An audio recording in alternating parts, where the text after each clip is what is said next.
Hello friends, मैं अरविंद आप सभी का स्वागत करता हूं। दोस्तों, आज की इस वीडियो में हम चर्चा करेंगे जीके की कुछ महत्वपूर्ण प्रश्नों की। तो दोस्तों, वीडियो को अंत तक देखना क्योंकि यह वीडियो काफ़ी ज़्यादा महत्वपूर्ण होने वाली है और इसमें जो भी प्रश्न रखे गए हैं वह परीक्षा की दृष्टिकोण से काफ़ी ज़्यादा महत्वपूर्ण है। तो दोस्तों, वीडियो को अंत तक देखना और चैनल पर नए हो दोस्तों तो चैनल को सब्सक्राइब कर लेना, क्योंकि आपको आपकी आवश्यकता अनुसार जो है इसी तरह की नई नई वीडियो मिलती रहेंगी जो कि आपके लिए जो है काफ़ी महत्वपूर्ण साबित हो सकती हैं। तो दोस्तों, चलते हैं हम अपने पहले प्रश्न की ओर। तो आज का हमारा पहला प्रश्न है, अंधा महाद्वीप की संज्ञा किस महाद्वीप को दी गई है? अंधा महाद्वीप की संज्ञा जो है किस महाद्वीप को दी गई है? तो दोस्तों, इसका जो उत्तर है अफ्रीका। जी हाँ दोस्तों, अंधा महाद्वीप की संज्ञा जो है अफ्रीका महाद्वीप को दी गई है, क्योंकि दोस्तों जो है इसका विकास जो है बहुत ही धीमी गति से हो रहा है। तो बहुत ही धीमी गति से विकास होने के कारण इसका जो है इसको अंधा महाद्वीप की संज्ञा दी गई है। अगला प्रश्न है दोस्तों, सार्क में कितने देश शामिल हैं? सार्क में कितने देश शामिल हैं? तो सार्क का पूरा नाम जो होता है south Asian association for regional cooperation. South Asian association for regional cooperation. तो सार्क में कितने देश शामिल हैं? तो इसका आंसर है दोस्तों 8 देश। जी हाँ दोस्तों, सार्क में 8 देश शामिल हैं। कौन कौन से हैं? भारत, श्रीलंका, मालदीव, पाकिस्तान, अफगानिस्तान, नेपाल, भूटान, बांग्लादेश। तो ये सार्क में 8 देश शामिल हैं। 8 देशों का जो है संगठन बनाया गया है और एक दूसरे के आपसी सहयोग में जो है मदद के लिए बनाया गया है। मतलब विकास में एक दूसरे के आपसी सहयोग में जो है विकास के लिए मदद करने के लिए विकास में यह संगठन बनाया गया है। तो दोस्तों, इसका जो हेडक्वार्टर है वह काठमांडू में है, नेपाल में। मतलब नेपाल की राजधानी है काठमांडू। तो इसका हेडक्वार्टर जो है सार्क का वह काठमांडू में है। अगला प्रश्न दोस्तों देखते हैं। अगला प्रश्न है दोस्तों, हिमालय की सबसे ऊंची चोटी किस देश में है? हिमालय की सबसे ऊंची चोटी किस देश में है? तो दोस्तों, हिमालय की जो सबसे ऊंची चोटी है वह है माउंट एवरेस्ट। और माउंट एवरेस्ट की लंबाई जो है 8,848 है, कहीं कहीं 8,849 भी मिल जाता है। यह जो है बर्फ की मोटाई जो है बढ़ जाने के कारण कहीं कहीं 8,849 भी दे देता है, इस कारण 8,849 भी हो जाता है और 8,848 भी कहीं कहीं मिल जाती है। तो हिमालय की सबसे ऊंची चोटी माउंट एवरेस्ट है। तो यह हिमालय की जो सबसे ऊंची चोटी माउंट एवरेस्ट है यह किस देश में है?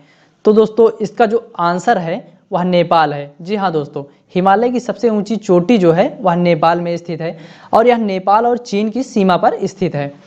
अगला प्रश्न है दोस्तों, बांग्लादेश कब स्वतंत्र हुआ? बांग्लादेश कब स्वतंत्र हुआ? तो इसका जो राइट आंसर है दोस्तों 16 दिसंबर 1971 को। जी हाँ दोस्तों, बांग्लादेश जो है 16 दिसंबर 1971 को स्वतंत्र हुआ।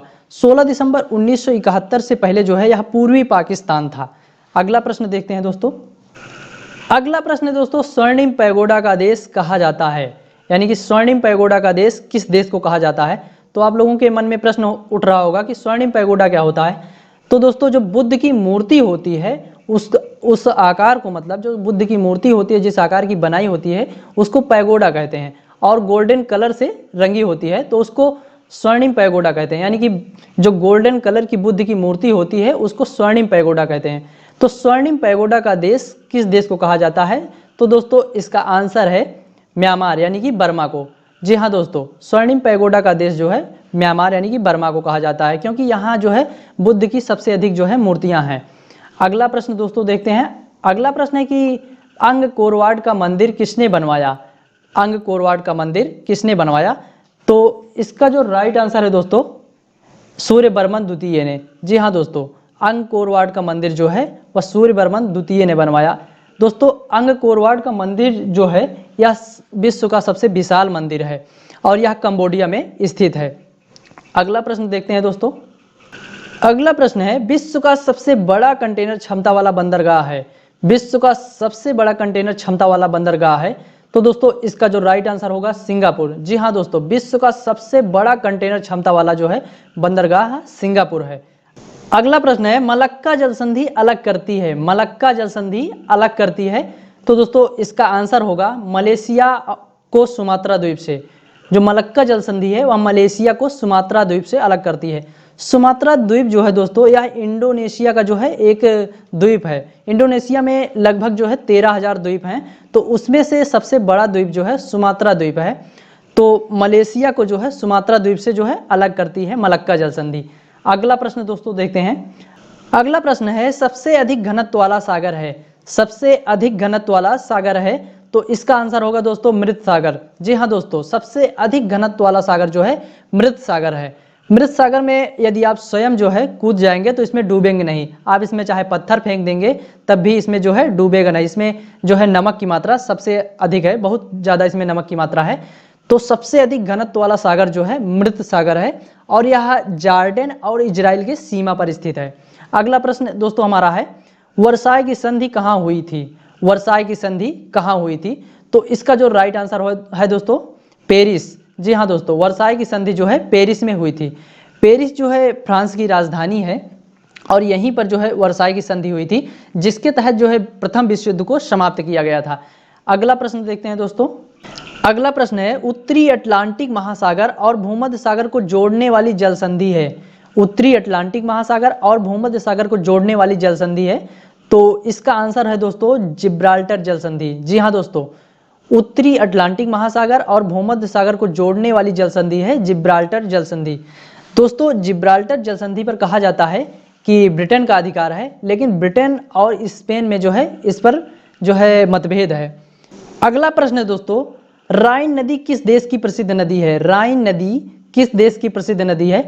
तो दोस्तों इसका राइट आंसर होगा दोस्तों जर्मनी। जी हाँ दोस्तों, राइन नदी जो है जर्मनी की बहुत ही फेमस नदी है और राइन नदी जो है यह विश्व की जो है सबसे स्वच्छ नदी है और राइन नदी को जो है जर्मनी की जीवन रेखा भी कहा जाता है। तो इसको याद रखना, राइन नदी को जर्मनी की जीवन रेखा कहा जाता है और यह जो है विश्व की सबसे स्वच्छ नदी है। अगला प्रश्न देखते हैं दोस्तों।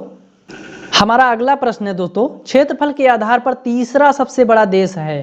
क्षेत्रफल के आधार पर तीसरा सबसे बड़ा देश है, तो दोस्तों इसका आंसर होगा चीन। जी हाँ दोस्तों, क्षेत्रफल के आधार पर तीसरा सबसे बड़ा देश जो है चीन है, जबकि पहले स्थान पर रूस आता है, दूसरे स्थान पर कनाडा आता है और तीसरे स्थान पर चीन आता है।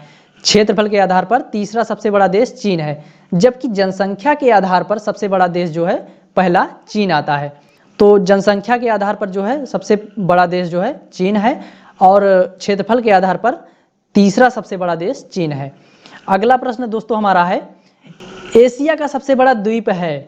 एशिया का सबसे बड़ा द्वीप है, तो दोस्तों इसका आंसर होगा बोर्नियो द्वीप। जी हाँ दोस्तों, एशिया का जो सबसे बड़ा द्वीप है वह बोर्नियो द्वीप है और इस पर जो है इस द्वीप पर 3 देश जो है बसे हैं, मलेशिया, इंडोनेशिया और ब्रुनेई। तो दोस्तों जो ब्रुनेई है वह इस पर जो है पूरी तरह से बसा हुआ है, जबकि मलेशिया और जो है इंडोनेशिया इस पर जो है थोड़ा थोड़ा बसा हुआ है। तो ब्रुनेई जो है इस पर जो है पूरी तरह से बसा हुआ है, इस बोर्नियो द्वीप पर। अगला प्रश्न दोस्तों देखते हैं। अगला प्रश्न है दोस्तों, दिल्ली किसकी राजधानी है? दोस्तों इसकी स्पेलिंग देख लेना, इसकी स्पेलिंग है DILLI। तो दिल्ली किसकी राजधानी है? दोस्तों ऑप्शन में भारत भी दिया रहता है, लेकिन जो है भारत सही नहीं होगा क्योंकि भारत की राजधानी नई दिल्ली है। तो दिल्ली किसकी राजधानी है? तो इसका आंसर होगा दोस्तों तिमोर लिस्ट। जी हाँ दोस्तों, दिल्ली जो है तिमोर लिस्ट की राजधानी है। तो हमारा अगला प्रश्न है, एशियन बैंक का मुख्यालय कहाँ है? तो दोस्तों एशियन बैंक का मुख्यालय कहाँ है? तो इसका आंसर होगा मनीला, यानी कि फिलीपींस। मनीला जो है राजधानी है फिलीपींस की, तो एशियन बैंक का मुख्यालय जो है मनीला में है। अगला प्रश्न देखते हैं दोस्तों। अगला प्रश्न है, एशिया का मैनचेस्टर किसे कहा जाता है? एशिया का मैनचेस्टर किसे कहा जाता है? तो इसका आंसर होगा दोस्तों संघाई। जी हाँ दोस्तों, संघाई को एशिया का मैनचेस्टर कहा जाता है। संघाई जो है यह चीन का जो है सबसे बड़ा शहर है, तो एशिया का मैनचेस्टर जो है संघाई को कहा जाता है। यह जो है संघाई जो है यह चीन का सबसे बड़ा शहर है। अगला प्रश्न दोस्तों हमारा है, हिरोशिमा पर परमाणु बम कब गिराया गया? हिरोशिमा पर परमाणु बम कब गिराया गया? तो दोस्तों इसका राइट आंसर होगा 6 अगस्त 1945 को। जी हाँ दोस्तों, हिरोशिमा पर जो है 6 अगस्त 1945 को परमाणु बम गिराया गया था और उस बम का नाम था लिटिल बॉय। जबकि दोस्तों 9 अगस्त 1945 को नागासाकी पर जो है परमाणु बम गिराया गया था और उस परमाणु बम का नाम था फैटमैन। अगला प्रश्न देखते हैं दोस्तों। अगला प्रश्न है दोस्तों, पारा से फैलने वाली बीमारी है। पारा से यानी कि कौन सी बीमारी फैलती है? तो दोस्तों इसका आंसर है मिनीमाता। जी हाँ दोस्तों, पारा से मिनीमाता नामक बीमारी फैलती है और इस बीमारी का मुख्य लक्षण है कि जहाँ जहाँ से जो है शरीर मुड़ती है वह जो है जाम हो जाती है। अगला प्रश्न दोस्तों हमारा है, कुवैत की मुद्रा है, यानी कि कुवैत की कौन सी मुद्रा है? तो इसका आंसर है दोस्तों दिनार। जी हाँ दोस्तों, कुवैत की मुद्रा जो है दिनार है। दिनार कई देशों की मुद्रा है, इसलिए कुवैत की दिनार को जो है कुवैती दिनार कहते हैं। और जो कुवैती दिनार है यह विश्व की सबसे बड़ी और सबसे महंगी मुद्रा है। जी हाँ दोस्तों, यह कुवैत की जो मुद्रा है कुवैती दिनार, यह विश्व की सबसे बड़ी और सबसे महंगी मुद्रा है। आप इसका अनुमान इस प्रकार से लगा सकते हैं यह कितनी बड़ी और कितनी महंगी मुद्रा है। अगर इंडियन रुपी से इसकी तुलना की जाए तो एक कुवैती दिनार बराबर जो है 222 इंडियन रुपी होगा। जी हाँ दोस्तों, अगर इसकी इंडियन रुपी से तुलना की जाए तो एक कुवैती दिनार बराबर होगा 222 इंडियन रुपी। तो दोस्तों वीडियो कैसी लगी कमेंट बॉक्स में जरूर बताना, और चैनल पर नए हो तो चैनल को सब्सक्राइब करके जाना, क्योंकि आपकी आवश्यकता के अनुसार जो है आपको इसी तरह की नई नई वीडियो मिलती रहेंगी। और वीडियो जो है दोस्तों अपने दोस्तों के पास भी शेयर कर देना। तो दोस्तों मिलते हैं एक और नई वीडियो के साथ।